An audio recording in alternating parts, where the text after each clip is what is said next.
Kami rindu menikmati kasih Allah.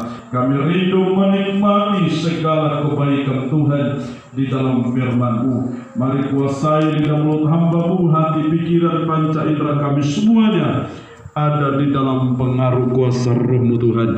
Iblis, setan, roh jahat, roh kegelapan yang coba mengganggu kami, iblis, setan, kami usir, kami tengking di dalam nama Yesus. Darah Yesus yang berkuasa. Dalam nama Yesus kami percaya hanya Roh Kudus, Imam besar, yang boleh ada di tengah-tengah kami. Terima kasih Tuhan, kami segera sambut firman-Mu di dalam nama Tuhan Yesus Kristus. Haleluya, haleluya, amin.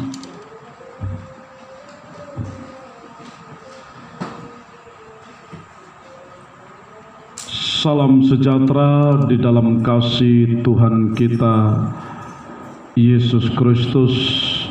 Shalom, haleluya.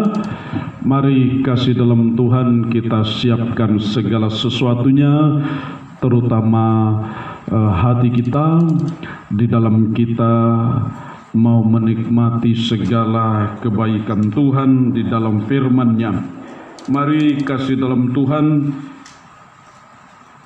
Yudas pasal 1 ayatnya yang ke-5 kita melihat, nanti kita lompat di dalam 1 Korintus pasal yang ke-10 karena kita membahas ada 6 perkara kasih dalam Tuhan. Ya, Yudas pasal 1 ayatnya yang ke-5. Tetapi sekalipun kamu telah mengetahui semuanya itu, terus, dan tidak meragukannya lagi, terus, aku ingin mengingatkan kamu bahwa memang Tuhan menyelamatkan umatnya dari tanah Mesir. Garis bawahi, memang Tuhan menyelamatkan, dan itu tidak bisa dibantah. Bahwa Tuhan sudah menyelamatkan, di situ dikatakan telah menyelamatkan umatnya dari tanah Mesir. Artinya bahwa Tuhan juga lewat karyanya di kayu salib sudah menyelamatkan kita. Amin. Dia sudah menyelamatkan kita. Namun sekali lagi membinasakan mereka yang tidak percaya. Kebinasaan melanda umat yang tidak percaya kepada Yesus. Kita bersyukur kita adalah umat pilihan Tuhan. Kita bersyukur kita adalah orang-orang yang percaya kepada Tuhan. Nah, kita melihat 1 Korintus pasal yang ke-10, kita masih berbicara bagian yang kedua yang menghambat mereka, yang membuat mereka tidak sampai di tanah perjanjian. Ayatnya yang ke-6, semuanya ini telah terjadi sebagai contoh bagi kita, untuk memperingatkan kita supaya jangan kita menginginkan hal-hal yang jahat seperti yang telah mereka perbuat. Ini yang pertama. Yang kedua, terus 7, dan supaya jangan kita menjadi penyembah-penyembah berhala. Jangan menjadi penyembah-penyembah berhala sama seperti beberapa orang dari mereka. Sama seperti beberapa orang dari mereka. Ini yang kita mau bahas. Yang kedua adalah penyembahan berhala. Minggu lalu kita sudah mengupas sedikit bahwa apa itu berhala. Berhala itu adalah sesuatu yang menggeser Tuhan sebagai prioritas utama dalam kehidupan kita. Itu berhala. Berhala itu tidak hanya berbentuk objek benda. Berhala tidak terfokus kepada salah satu benda atau objek, tetapi kasih dalam Tuhan bisa saja sesuatu yang tidak terlihat dan justru kadangkala tanpa disadari. Tanpa disadari itu berhala. Sudah dikasih oleh Tuhan bahwa segala sesuatu yang menggeser Tuhan sebagai prioritas, itu adalah berhala. Dengan kata lain, Tuhan tidak bisa diduakan. Tuhan tidak bisa dinomor duakan. Dan tentu saya katakan bahwa ilah zaman itu berbeda-beda. Ya, banyak model berhala itu. Ya, karena iblis, saudaraku sekalian, menawarkan ya sesuatu yang, saudaraku sekalian, bisa menggeser Tuhan sebagai yang utama di dalam kekristenan itu. Ya, di dalam 1 Korintus ini, yang 2 Korintus pasalnya yang keempat ayat yang ke-3-4, kita akan melihat lebih jauh ya, bahwa berhala itu kasih dalam Tuhan mengikat pikiran. Ya, ayatnya yang ke-3, jika Injil yang kami beritakan, 2 Korintus 4 ayat 3-4. 2 Korintus 3 ayat 3 mulai. Ya. Jika Injil yang kami beritakan masih tertutup juga, iya, masih tertutup juga, maka ia tertutup untuk mereka yang akan binasa. Garis bawahi bahwa yang akan binasa adalah mereka yang tertutup hatinya untuk Injil. Ya, perhatikan baik. Di sana dikatakan Injil yang diberitakan masih tertutup bagi mereka yang binasa. Artinya bahwa mungkin dia pegang Injil, mungkin dia ada pegang Injil, tetapi dia tidak bisa melihat bahwa di dalam Injil itu ada kemuliaan Tuhan. Kenapa tidak bisa melihat? Karena buta. Ya. Ayat yang keempat, yaitu orang-orang yang tidak percaya. Orang-orang yang tidak percaya, terus yang pikirannya telah dibutakan oleh ilah zaman. Yang pikirannya telah dibutakan oleh ilah zaman. Ya, tentu saya katakan tadi ilah zaman ini berbeda-beda. Ya, berbeda-beda sesuai dengan zamannya sekarang. Karena iblis itu pintar. Ya, iblis itu mencoba kasih dalam Tuhan ya menyesuaikan dengan keadaan yang ada. Ya, tidak mungkin dia mentawarkan lagi berhala-berhala batu, berhala-berhala pohon. Ya, mungkin ndak level lagi untuk kita yang dalam pengajaran, orang yang dalam Tuhan. Ya, kasih dalam Tuhan mau ditawarkan lagi ini kulit kayu. Wah, tentu ndak mempan lagi. Nah, tetapi kasih dalam Tuhan, iblis mencoba ya menawarkan jenis lain. Ya, jenis lain berhala itu untuk bisa menghambat setiap anak Tuhan untuk dia tidak menomorsatukan Tuhan. Ya, sebab kalau berkaitan dengan berhala banyak model. Ya, banyak model. Ya, yang saya katakan definisi tadi daripada berhala adalah Allah, saudaraku, Allah lain. Ya, artinya berarti sesuatu yang saudaraku sekalian sudah disembah, ya, yang kita tunduk kepada itu. Wah, ini yang bahayanya, saudaraku sekalian. Ya, kita lebih takut kepada sesuatu dibanding kepada Tuhan. Nah, itu berhala. Ya, entah itu modelnya apa. Ya, saudaraku sekalian, bisa itu menjadi penghambat. Nah, Tuhan tidak mau kasih dalam Tuhan kehidupan kita ya mengalami perkara ini. Sebab yang pertama dibutakan adalah pikiran. Ya, yang pikirannya telah dibutakan oleh ilah zaman, ya, sehingga mereka tidak melihat cahaya Injil. Ya, tidak mereka melihat bahwa di dalam Injil itu ada kekuatan. Ya, bukan kekuatan fisik kasih dalam Tuhan. Ya, di dalam Injil bukan kekuatan adu jotos, bukan. Tapi dalam Injil ada kekuatan keselamatan, ada jaminan keselamatan yang tidak bisa didapatkan di luar Injil. Ya. Inilah yang menguntungkan bagi kita sebagai anak Tuhan, karena ada jaminan yang pasti.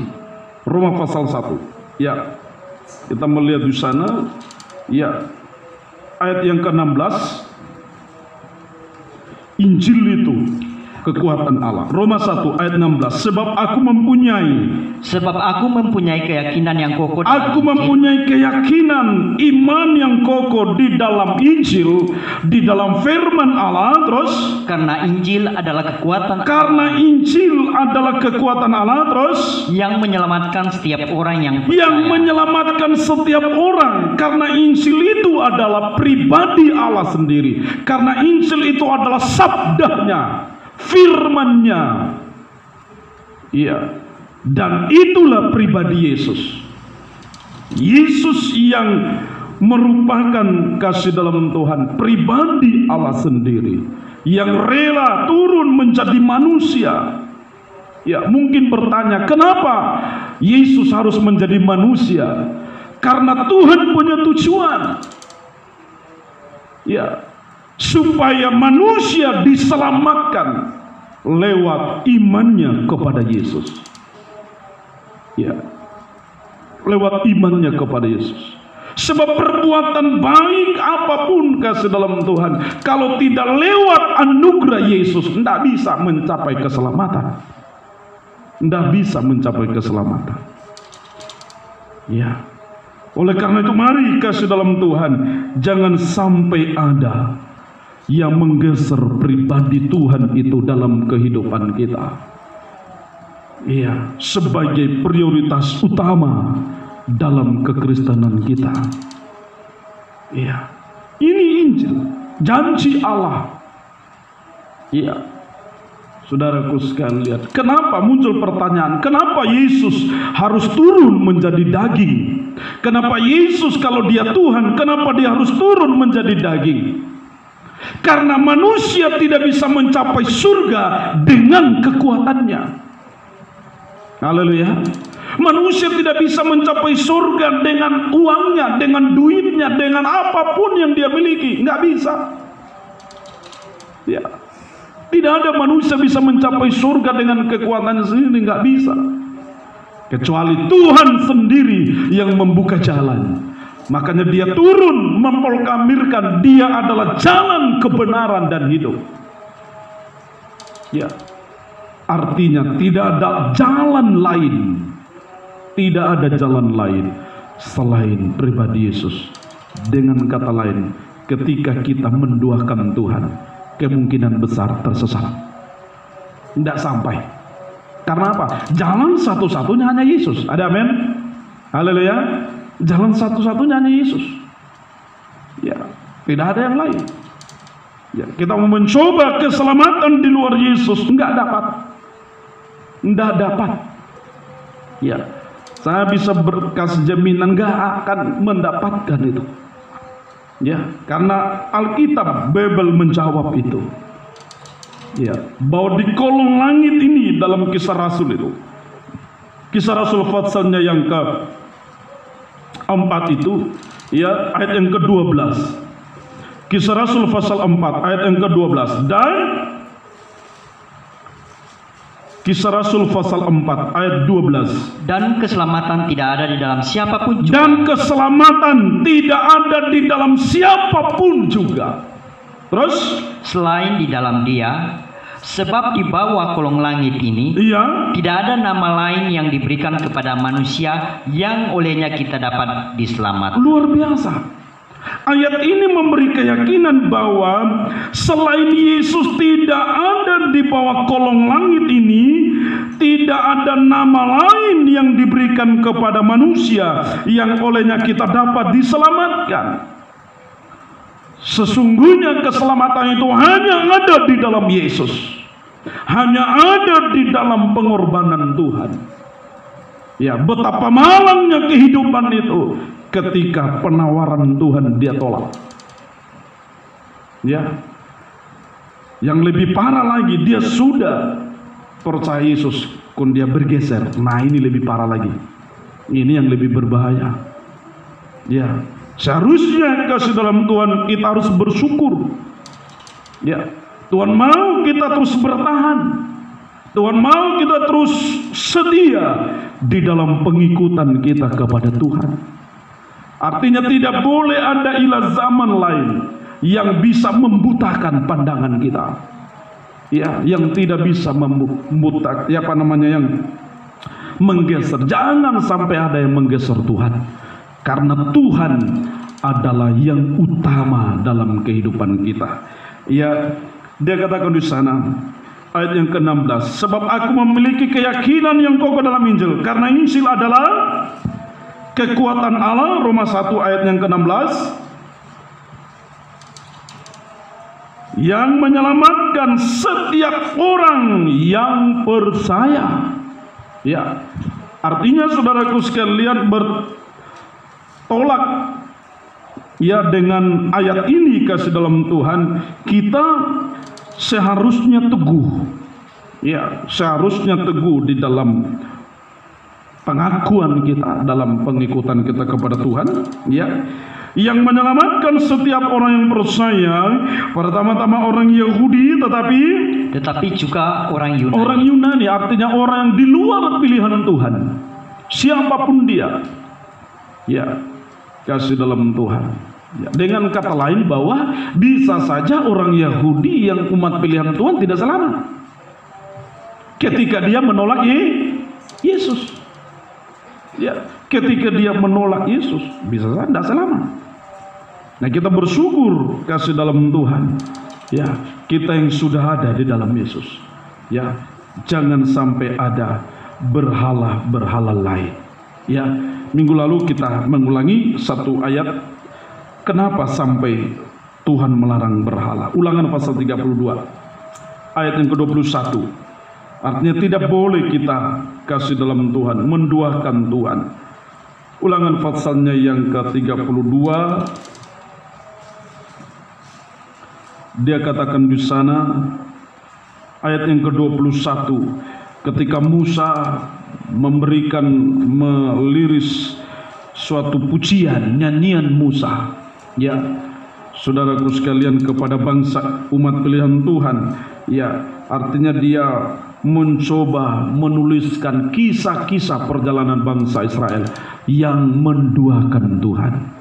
Mereka bukan tidak melihat kuasa, mereka bukan cuma melihat, mengalami kuasa Tuhan, mengalami kuasa Tuhan. Kalau dalam 1 Korintus tadi, ya, pasal 10 tadi, ya, 1 Korintus 10 tadi, ya, bangsa Israel bukan mereka tidak ditolong Tuhan, mengalami kuasa Tuhan. Tapi kok sebagian besar mereka harus, ya, binasa, mereka harus gagal dalam mencapai, ya, tanah perjanjian. 21, mereka membangkitkan cemburuku, ya, yang bukan Allah. Yang bukan Allah, garis bawah, yang bukan Allah. Terus mereka menimbulkan sakit hatiku dengan berhala mereka. Artinya bahwa sesuatu yang menggeser Tuhan di dalam prioritas utama kita itu tanpa sadar menyakiti hati Tuhan. Ya, menyakiti hati Tuhan. Ya, menyakiti hati Tuhan tidak, saudaraku sekalian, ya, di dalam cara lain, tapi dengan menduakan Tuhan. Ya, tentu, ya, kalau dikatakan di sana ayatnya yang ke-21, mereka membangkitkan cemburu. Dan memang di dalam Keluaran pasal 20, Tuhan katakan, jangan ada padamu Allah lain di hadapanku, karena aku adalah Allah yang cemburu. Artinya bahwa kita berhadapan dengan Tuhan yang marah. Saudaraku sekalian, ada nggak orang cemburu senyum? Ya, coba tanya istri, suami tanya. Ya, kalau dia cemburu, senyum-senyum, nggak ada. Periksa darahnya itu. Kalau dia cemburu tidak, apa namanya, cemburu pasti, saudaraku sekalian, mungkin muncul tanduk tapi nggak kelihatan. Ya, namanya orang cemburu pasti marah. Pasti marah. Nah, biar mau dirayu, mau dibujuk dengan apapun juga, kalau lagi cemburu, saudaraku sekalian, mau putus-putus. Nah, itu orang cemburu. Nah, kita melihat di sini kapan Tuhan cemburu. Kapan Tuhan cemburu? Ketika Tuhan kita geser Dia di dalam hati kita. Ya, makanya saudaraku sekalian, Tuhan katakan, ya, di mana hartamu berada, di situ hatimu berada. Harta tidak boleh jadi berhala. Ya, hati, di mana hartamu berada, di situ hatimu berada. Persoalannya, pertanyaannya, di mana harta kita sekarang? Kalau Yesus adalah hartamu yang terindah, maka hatimu ada di Yesus. Haleluya. Amin. Harta kita, makanya Paulus katakan, tetapi harta ini kami miliki dalam bejana tanah liat. Harta apa? Itulah harta rohani, itulah pribadi Yesus. Paulus katakan semuanya kuanggap sampah demi Yesus. Ya, ini orang yang memang sedikit mungkin radikal. Namanya persoalan imam, mau mengiring Tuhan harus begitu. Punya prinsip hidup. Paulus punya prinsip hidup. Semuanya dia anggap sampah. Dia utarakan kepada jemaat di Filipi. Karena mengenal Yesus, semuanya sampah. Mau bayangkan.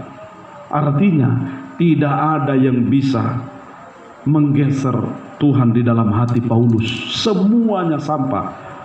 Hanya Yesus yang lebih utama. Ya, Paulus meninggalkan jabatan di dalam komunitasnya sebagai pemimpin Taurat, pemimpin Yahudi, orang-orang yang ternama, orang-orang yang kenamaan, itu Paulus. Tapi dia tinggalkan. Karena ketika dia berjumpa dengan Yesus, dia anggap semuanya adalah sampah. Berani kita berkata demikian? Memang harus begitu.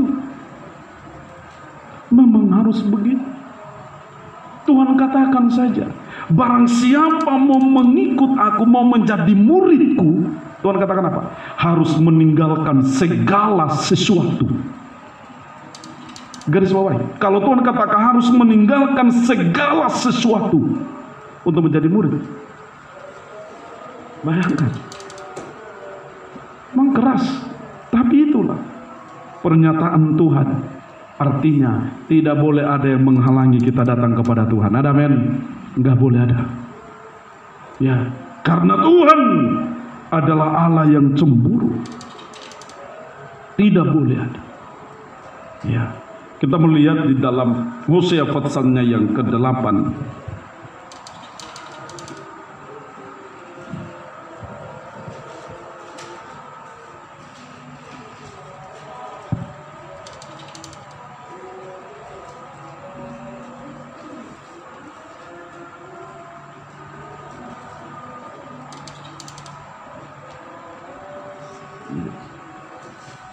Hosea pasalnya yang ke-8, ayatnya yang ke-4, kita melihat di sana. Hosea 8 ayat 4. Mereka telah mengangkat raja, tetapi tanpa persetujuanku. Iya. Mereka mengangkat pemuka, tetapi dengan tidak setahuku. Iya. Dari emas dan peraknya mereka membuat berhala-berhala bagi dirinya sendiri. Iya. Sehingga mereka dilenyapkan. Mereka dilenyapkan. Sudah dikasih oleh Tuhan, Hosea itu nabi hidup jauh sesudah zaman Musa. Ya, jauh sesudah zaman Musa. Tetapi Hosea ini diutus oleh Tuhan untuk mengingatkan kasih dalam Tuhan kepada bangsa umat pilihan ini. Ya, dan di kitab Hosea ini yang paling banyak ditegur adalah Efraim. Ya, yang paling banyak ditegur adalah kisah tentang kehidupan Efraim itu. Efraim yang sebenarnya diangkat, sebenarnya cucu Yakub. Efraim ini cucu Yakub, anak daripada Yusuf. Dia sebenarnya status cucu, tapi diangkat kasih dalam Tuhan sehingga dia menjadi anak Yakub, setara dengan Ruben, setara dengan Yehuda, Naftali, dan yang lain-lain.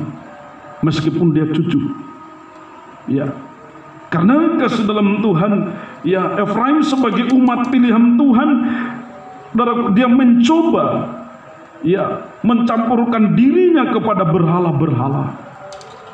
Ya, Efraim itu artinya apa? Kasih dalam Tuhan, berbuah-buah.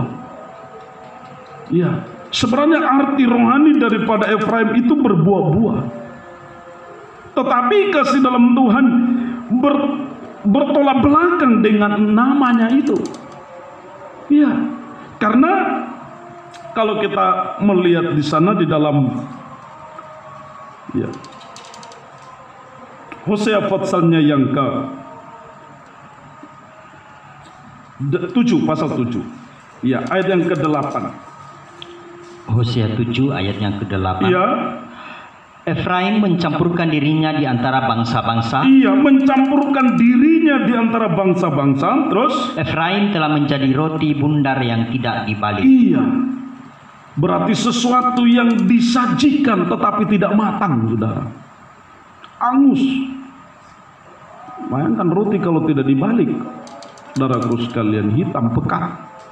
Angus, siapa mau menikmati roti hangus? Nah, tidak pernah dibalik. Ya. Saudara dikasih oleh Tuhan, ini sesuatu yang menyakiti hati Tuhan. Dan lewat Nabi Hosea, nabi kecil ini kasih dalam Tuhan, mengingatkan umat Tuhan, mengingatkan bangsa, umat pilihan Tuhan. Itulah saya dan saudara, juga umat pilihan Tuhan, diingatkan. Ya, diingatkan oleh Tuhan. Jangan sampai kita ya seperti Efraim ini. Ya, dikatakan ayatnya yang ke-11 lagi, ayat yang ke-11. Ayat 11. Iya. Efraim telah menjadi merpati tolol. Iya. Tidak berakal dengan memanggil kepada Mesir. Iya. Dengan pergi kepada Asyur. Saudara perhatikan baik. Ini Asyur daerah Babel. Mesir adalah tempat di mana bangsa Israel pernah ditawan. Artinya dia kembali ke dunia. Mesir itu gambaran dunia. Memanggil kepada Mesir berarti berhala Mesir dia panggil. Bahkan di sana dikatakan pergi kepada Asyur, itulah berbicara tentang berhala. Ya, di dalam Yesaya pasal 31 ayatnya yang pertama, ya, kita melihat di sana Yesaya 31 ya, ayatnya yang pertama, kita melihat di sana ya.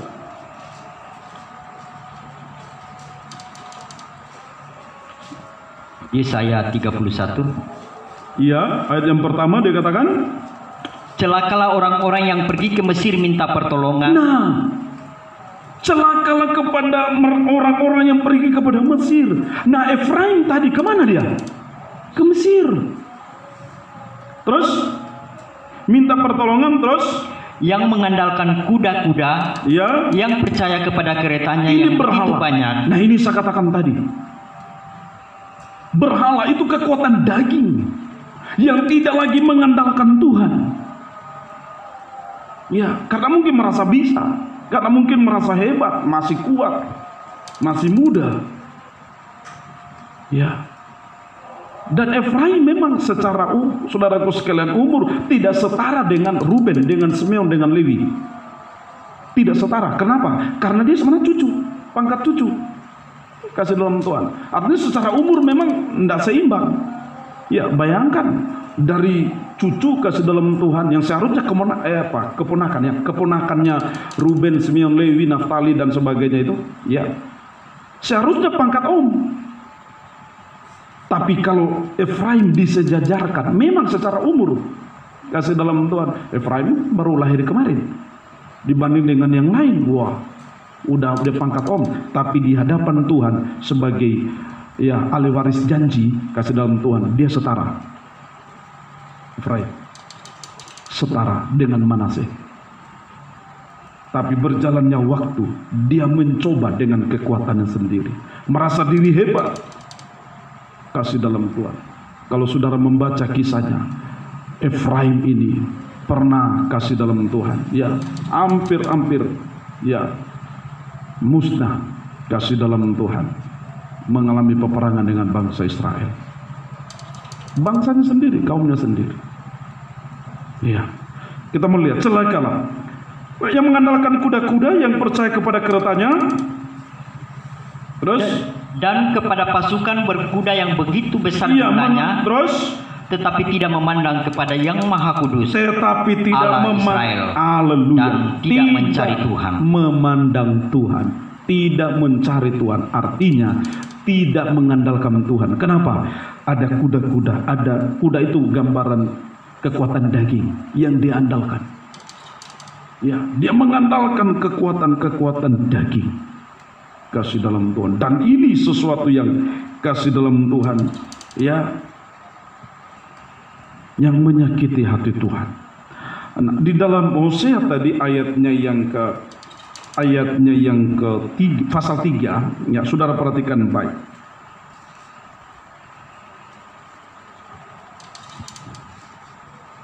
Ayatnya yang ke-17. Hosea 4 ayat 17. Hosea 4 ayat 17. Iya. Efraim bersekutu dengan berhala-berhala. Iya. Biarkanlah dia. Efraim bersekutu dengan berhala.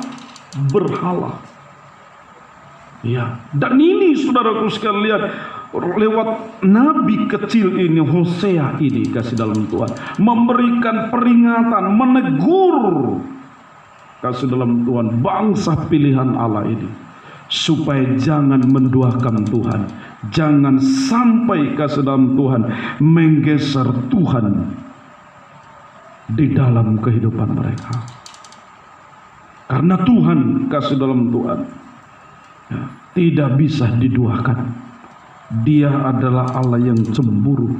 Dia sudah katakan, aku adalah aku, Allah yang cemburu.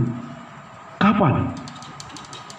Ketika kasih dalam Tuhan kita menduakan Dia.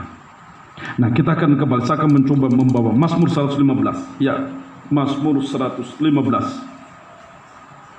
Mazmur 115 ayatnya yang ke. Kita percaya sepenuhnya di dalam Injil. Injil adalah kekuatan. Ada amin? Di luar itu, kasih dalam Tuhan, ya, jangan sampai, ya, membuat kita harus meninggalkan Tuhan. Ya, Mazmur 115. Ya. Ayatnya yang ke-4. Mazmur 115 ayat 4. Berhala-berhala mereka adalah perak dan emas, buatan tangan manusia. Iya, kasih dalam Tuhan. Artinya bahwa hasil karya buatan manusia itu berarti hasil karya. Nah, saudaraku sekalian, kita akan kembangkan, tidak hanya terfokus kepada perak dan emas buatan tangan manusia. Bisa saja buatan tangan ini berbentuk yang lain, bisa saja kayu. Tidak harus perak dan emas. Apapun hasil karya manusia, apapun hasil buatan manusia, tidak boleh menjadi berhala. Ada amin? Haleluya. Tidak boleh ada menggeser Tuhan.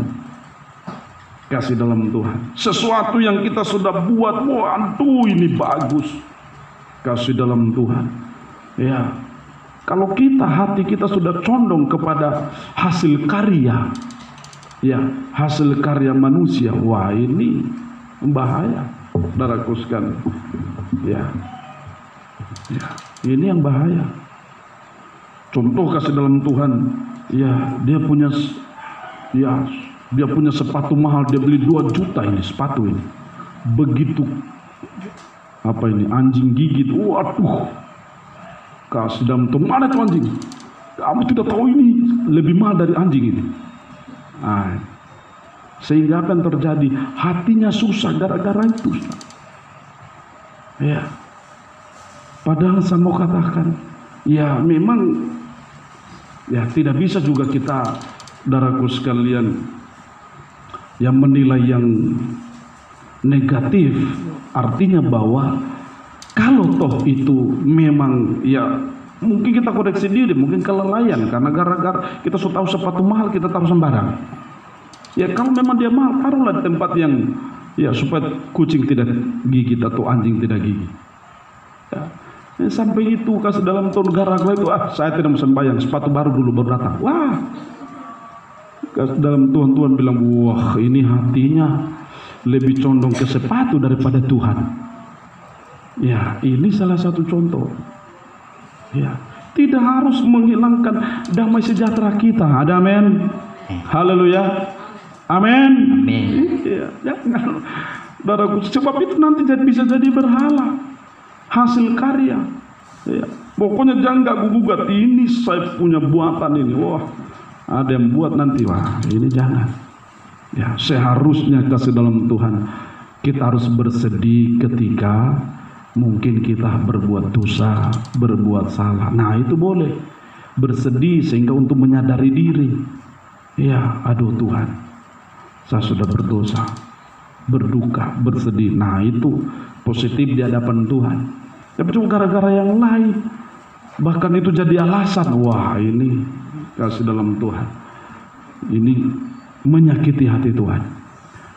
Kita terfokus bukan kepada perak dan emas, tetapi hasil karya. Ada amin. Apapun hasil karya, entah itu dari perak, entah itu dari emas, entah itu mungkin dari kayu atau apa saja, kasih dalam Tuhan, yang kita anggap itu lebih daripada segalanya. Wah, saudara, apalagi kita mati-matian bela. Wah, kalau Tuhan punya kita biarkan saja. Ini jangan, ini salah. Ya, ini salah, tidak boleh. Ya, termasuk hobi, ya, termasuk kegemaran kita apa.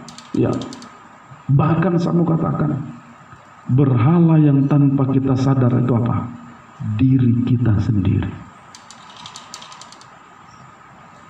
Itulah berhala yang susah untuk kita kalahkan. Keangkuhan kita, harga diri kita. Itulah berhala yang bisa dikatakan monster yang harus kita kalahkan.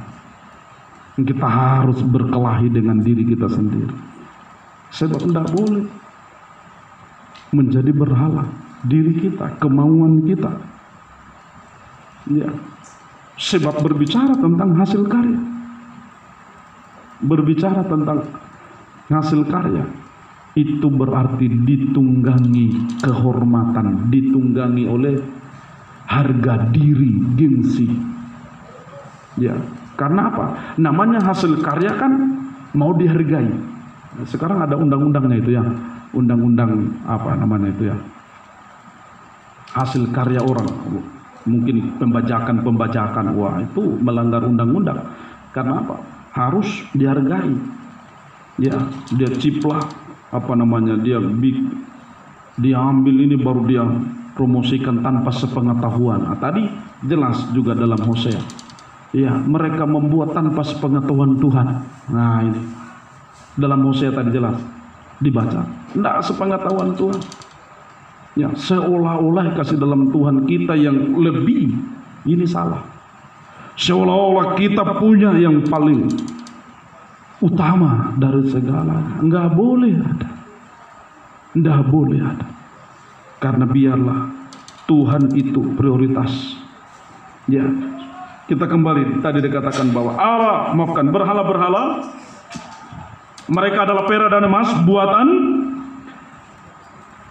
ya, buatan tangan manusia. Artinya semua apapun kasih dalam Tuhan, ya, tidak boleh melebihi Tuhan sebagai yang utama di dalam setiap kehidupan kita. 1 Yohanes pasalnya yang kelima. Nah, kita melihat di sana kenapa ditutup ayat ini sederhana, saudara. Ya, tetapi saudara perhatikan baik. Yohanes, ya, saudara perhatikan baik. Ya, ini gambaran kasih.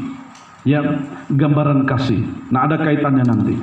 Ya, Yohanes itu gambaran kasih, Petrus gambaran pengharapan, dan Yakobus gambaran daripada iman. Nah, kita melihat Injil Yohanes, 1 Yohanes pasal 5 ayatnya yang ke-20. Akan tetapi kita tahu ya, bahwa anak Allah yang telah mengaruniakan telah datang dan telah mengaruniakan pengertian kepada kita supaya kita mengenal yang benar. Mengenal yang benar, terus, dan kita ada di dalam yang benar. Kita ada di dalam yang benar, terus, di dalam anaknya Yesus Kristus. Terus, Dia adalah Allah yang benar dan hidup yang kekal. 21. Anak-anakku, waspadalah terhadap segala berhala. Nah, waspadalah terhadap berhala. Artinya, kita sudah baca ayat yang ke-20, itu sebenarnya sudah final. Tidak boleh ada yang lain. Ada amin? Karena kita sudah mengenal Yesus. Kita sudah percaya Yesus adalah kebenaran. Yesus disitu katakan, kita sudah mengenal yang benar dan kita ada di dalam yang benar dan di dalam anaknya Yesus Kristus. Dia adalah Allah yang benar dan hidup yang kekal. Hanya ada di dalam Yesus. Nah, artinya Rasul Yohanes menjelaskan ini sebagai wujud kasih. Nah, sebagai wujud kasih. Kalau kita sudah mengimani Yesus, kita sudah percaya akan Dia sebagai Tuhan dan Juru Selamat, sebagai satu-satunya penyelamat, maka janganlah melirik yang lain lagi. Ada amin? Jangan engkau melirik yang lain. Sebab itu yang lain itu sudah berhala. Kalau engkau sudah mengenal Yesus, akan tetapi kita tahu bahwa anak Allah telah datang dan telah mengaruniakan pengertian kepada kita, sudah membuka pemahaman bahwa siapa itu yang benar, siapa itu yang kekal, siapa itu juru selamat, siapa itu jaminan, Yesus. Nah, ketika kita sudah tahu yang benar adalah Yesus, kita lirik lagi, kita menoleh ke kiri dan ke kanan, masih mau menerima tawaran-tawaran yang lain, itulah berhala. Dia katakan, anak-anakku, waspadalah terhadap segala berhala. Apa kaitannya saya katakan tadi dengan kasih? Apa kaitannya dengan kasih? Kasih itu siapa? Allah. Allah adalah kasih di dalam kita. Ya. Kalau saudaraku sekalian, Injil Yohanes ini menjelaskan, berbicara tentang kasih. Kasih itu adalah pribadi Allah sendiri, yang paling tinggi dari segalanya adalah kasih. Dengan kata lain, kasih itu adalah kekuatan hubungan. Nah, ini kekuatan hubungan untuk menjaga hubungan itu tetap kuat. Nah, kasih dalam Kolose katakan, kasih itu sebagai pengikat yang menyempurnakan. Coba Kolose membaca sedikit, Kolose pasalnya yang ke 3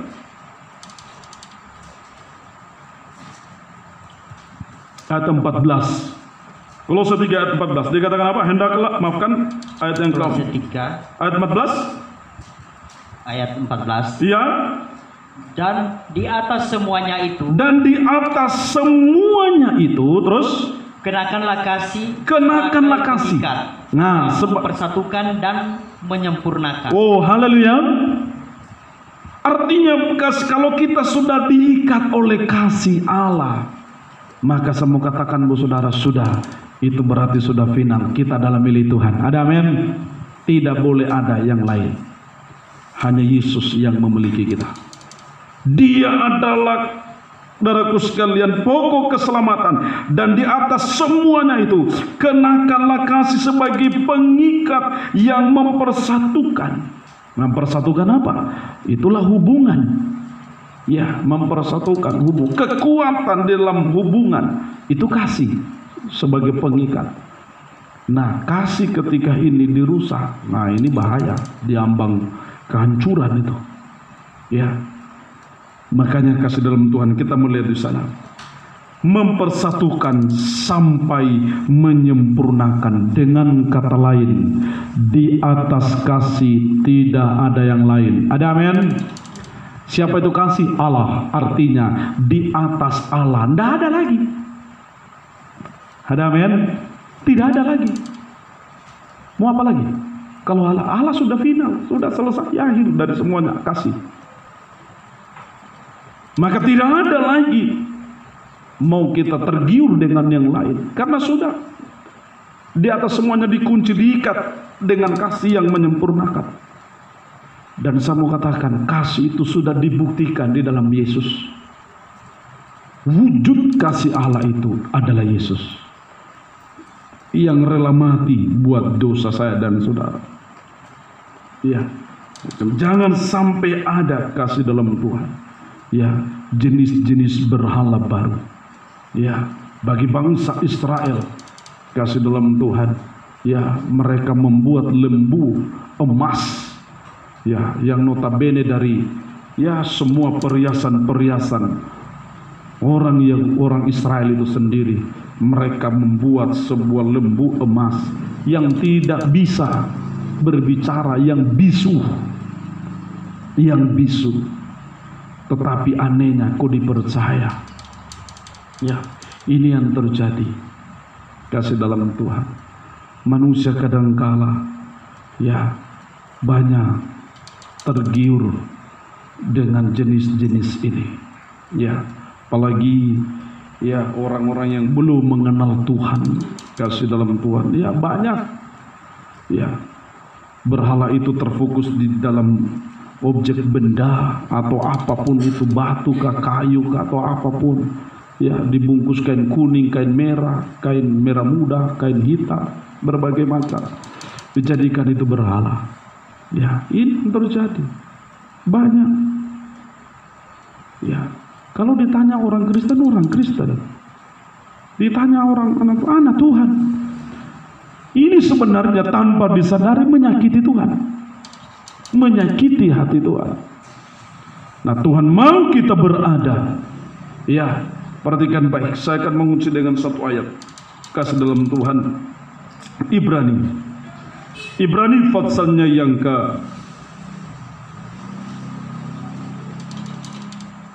Ibrani pasal yang ketiga. Ibrani pasalnya yang ketiga.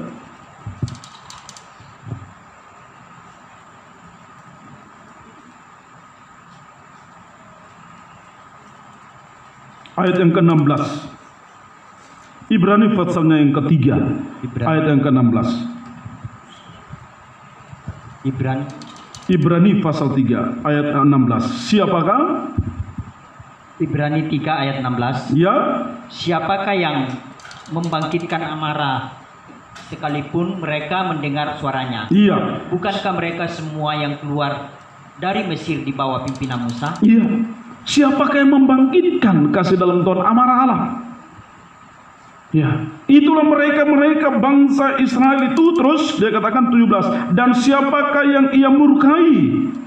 Dan siapakah yang ia murkai 40 tahun lamanya? Iya, itulah perjalanan bangsa Israel. Terus bukankah mereka yang berbuat dosa dan yang mayatnya bergelimpangan di padang gurun? Terus, dan siapakah yang telah ia sumpahi bahwa mereka tak akan masuk ke tempat perhentiannya? Iya. Bukankah mereka yang tidak taat? Tidak taat, tidak dengar-dengaran. Terus, demikianlah kita lihat bahwa mereka tidak dapat masuk oleh karena ketidakpercayaan mereka. Mereka tidak masuk kemana? Tanah perjanjian. Tidak masuk ke tanah perjanjian karena tidak percaya. Kenapa tidak percaya? Karena pikiran hati dibutakan, tidak melihat tentang kuasa Tuhan, tidak melihat tentang kemuliaan Tuhan. Saya mau katakan buat saudara, lewat pengajaran firman ini membuka pemahaman pengertian kita akan Kristus Yesus di dalam Injil yang kita baca ini.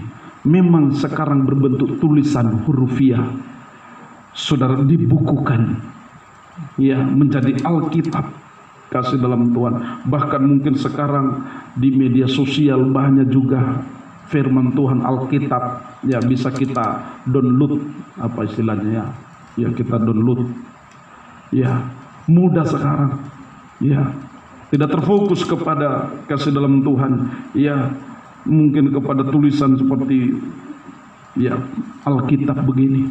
Tapi satu perkara kasih dalam Tuhan, bahwa apapun ya di dalam setiap kehidupan kita, Ya, apapun itu, saya ulangi, apapun itu,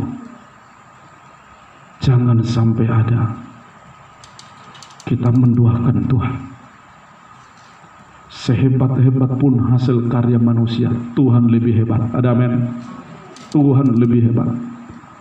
Ya, apapun yang kita miliki, mungkin ada harta yang begitu berharga kita miliki, tapi satu hal, harga yang paling berharga adalah Yesus. Adalah Yesus, dan jangan sampai kita kehilangan Dia dalam setiap kehidupan kita. Jadikan Dia, ya, yang memimpin, yang merajai kita, yang mengemudikan, yang memimpin langkah kehidupan kita. Biarkan Dia yang mengoperasikan. Ketika kita berserah kepada Tuhan, Engkau segalanya, tidak ada yang lain. Ya, karena Engkaulah yang terutama dalam setiap kehidupan kami. Jadikan Dia Tuhan, jadikan Dia pribadi, Allah yang layak kita sembah dan kita agungkan. Tuhan memberkati kita. Haleluya.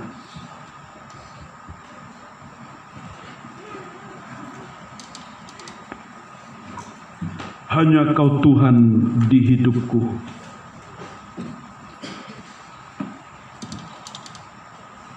Karena salib-Mu,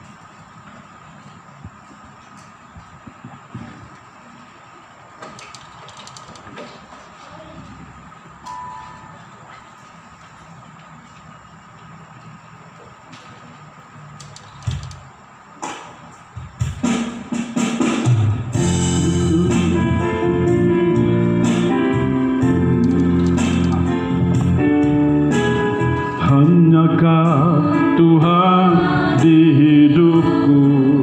Amin. Kau berikan hidup yang baru, darah-Mu menyucikan, pulihkan hatiku.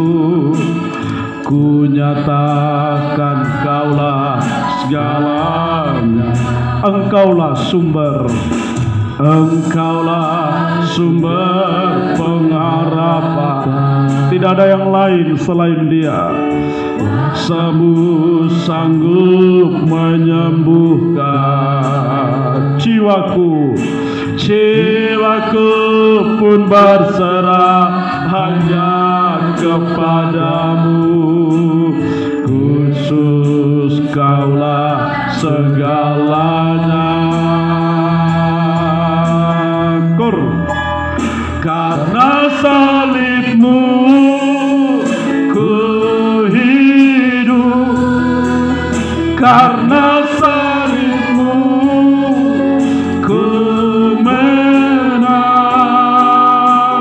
Engkau yang berkuasa, sanggup untuk melakukan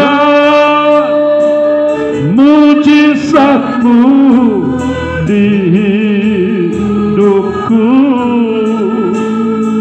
Hanya Kau Tuhan di hidupku. Haleluya. Hanya Kau Tuhan di hidupku. Tidak ada Tuhan yang lain selain Yesus. Kau berikan hidup, karena Dia jaminan baru untuk menjamin setiap kehidupan kita. Oh, haleluya. Apapun keadaan kita, Dia sanggup menolong kita. Amin. Engkaulah sumber, sumber pengharapan. Amin, amin. Kuasa-Mu sanggup menyembuhkan jiwaku. Jiwaku pun berserah hanya kepadamu. Khusus Kaulah segalanya.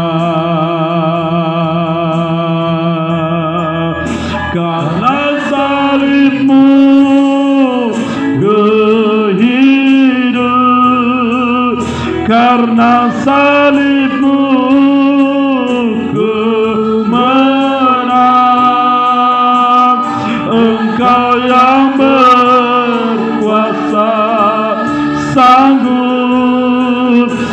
untuk melakukan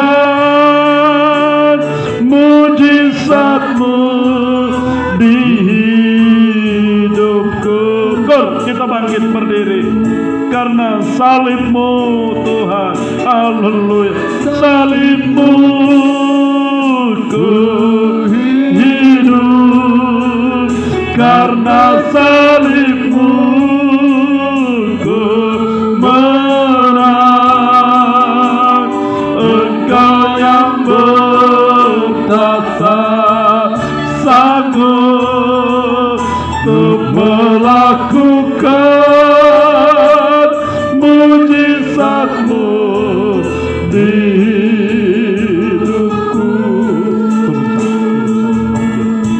Haleluya Yesus. Haleluya Yesus.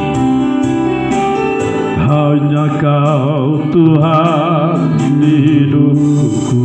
Katakan dari dasar hati kita, Kau beri bahwa hanya Tuhan, hanya Dialah pengharapan kita. Darah-Mu menyucikan, pulihkan hatiku. Ku nyatakan Kaulah segalanya. Engkaulah sumber pengharapan. Amin, amin. Kuasa-Mu sanggup menyembuhkan. Haleluya. Jiwaku pun berserah hanya kepada-Mu. Yesus, Kaulah segalanya. Karena salib-Mu, sembah Dia. Karena Dialah satu-satunya jaminan. Salib-Mu ku menang. Engkau yang berkuasa, sanggup untuk melakukan mujizat-Mu di hidupku. Kau wanita kor, kau pria kita menyembah. Haleluya, haleluya, haleluya, haleluya.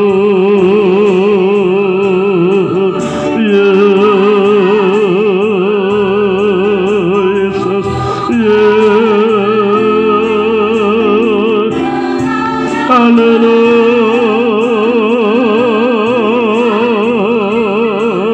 Engkau segalanya bagi kami Tuhan.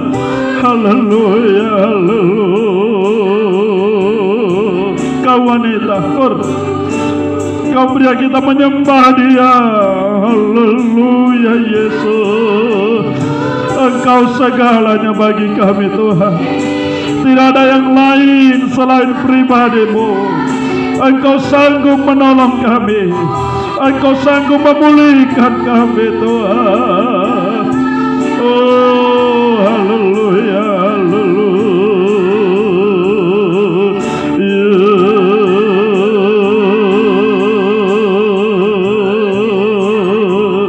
Haleluya, haleluya. Kau pria, kita nyanyikan pujian ini. Kornya, haleluya. Karena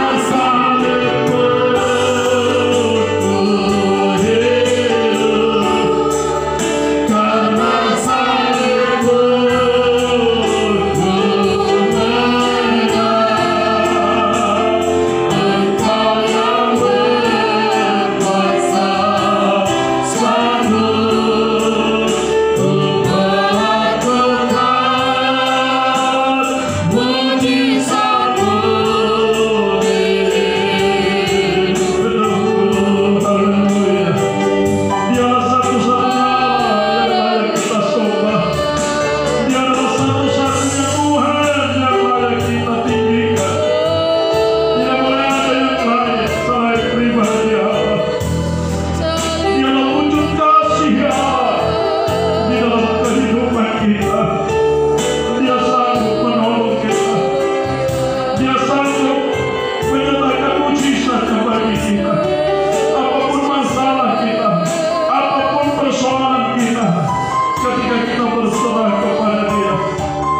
Dia sanggup untuk menolong.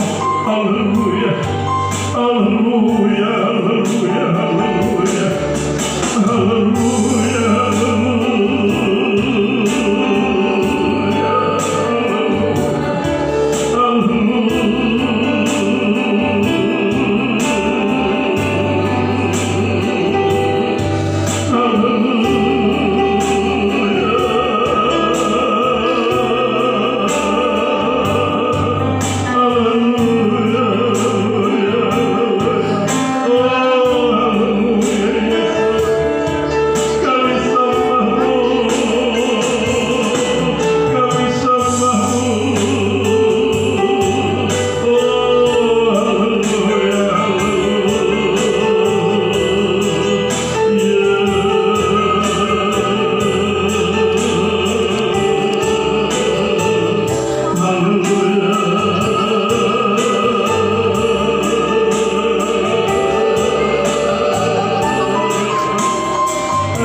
yang layak kami agungkan dan kami tinggikan dalam kehidupan kami.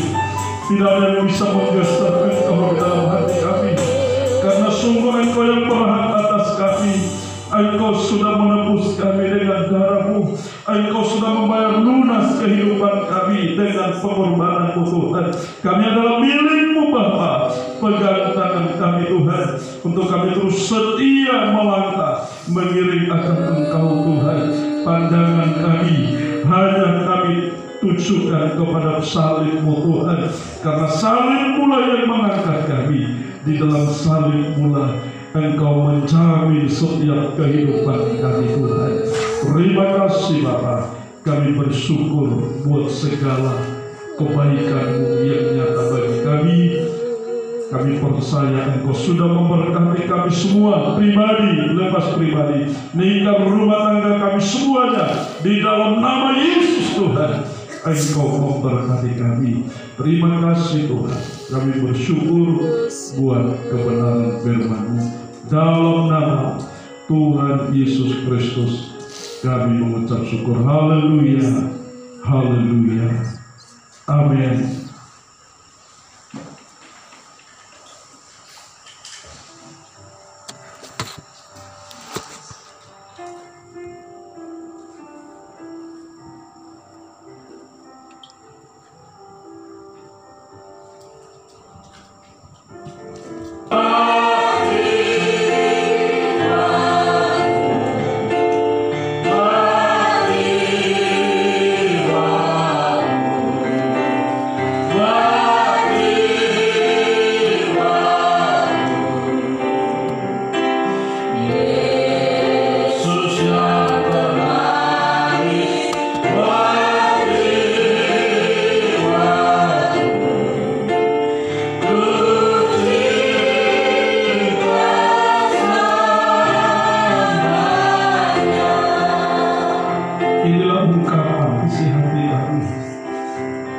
Karena Tuhan yang lebih dahulu mencintai kami, mengasihi kami, Tuhan. Ajar kami, Tuhan, mampukan kami, Bapa, untuk mewujudkan cinta kasih kami, untuk setia mengiring akan Engkau, Tuhan. Pegang tangan kami, Bapa, biarlah kami mau setia sampai Engkau datang kali yang kedua. Engkau melihat tangan-tangan umat yang terangkat malam ini. Kami berdoa, ulurkan janji berkat-Mu bagi kami. Berkat Allah Abraham, Ishak dan Israel Engkau curahkan di dalam nama Yesus, Tuhan. Di dalam nama Yesus menjadi bagian dalam pribadi, nikah, rumah tangga kami semuanya ada dalam perlindungan pengayoman Tuhan. Saat ini kami berdoa, buat pemudi Damayanti yang dalam keadaan sakit di rumah. Tuhan, Engkau tolong, Engkau jamah, ampuni segala dosa dan kekurangannya, dan segala Tuhan sakit penyakit kami berdoa di dalam nama Yesus. Tuhan jamah, Bilur-Mu menyembuhkan, nama-Mu yang dipuji dan dipermuliakan.